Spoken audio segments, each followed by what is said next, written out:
உன்மடியில் நான் உறங்க கண்ணீரண்டும் தான் மயங்க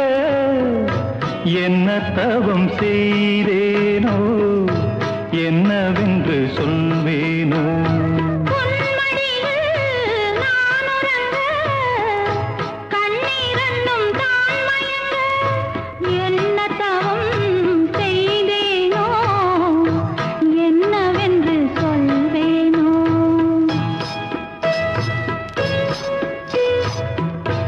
ஏழ் பிறப்பும் இணைந்திருக்கும்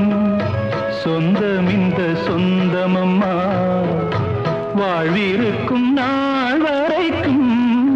தஞ்சமுந்தன் நெஞ்சமம்மா